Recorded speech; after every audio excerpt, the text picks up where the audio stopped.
పులిబిడ్డ పాలన ఏం బాగలేదు. కేసీఆర్ ఉన్నప్పుడే బాగున్నది. ఇప్పుడు అన్ని మాకు నిరుద్యోగ వృత్తి లేదు, ఫీజు రీఎంబర్స్ లేదు.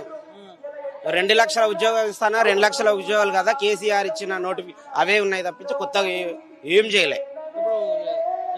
రూపానికి పోస్టర్ కూడా ఇచ్చేసి అయిపోయింది, నియామక పత్రాలు కూడా ఇచ్చినామంటున్నారు. ఏదో అంతా అడ్వర్టైజ్మెంట్ చేసుకుంటారు అంతే తప్పించి అక్కడ జరిగేది ఏం లేదు. ఈయన చూడ జరుగుతలేదు, అంతే ఏం లేదు. గ్యారంటీలో ఏం లేదు. ఒకటి ఫ్రీ బస్ పెట్టిండు, అవి గుద్దుకొస్తారు లేడీస్ మధ్యలో. ఇంతమంది జనాలు వచ్చారన్నా సభకి ఉందన్న, పార్టీ క్యాడర్ ఉంది అచ్చంపేటలో. క్యాడర్ గట్టిగా ఉంది. టీఆర్ఎస్ పటిష్టత బాగుంది అచ్చంపేటలో బాగా. ఇప్పుడు మరి జనార్దన్ రెడ్డి గారికి ఇన్ఛార్జ్ ఇచ్చారు.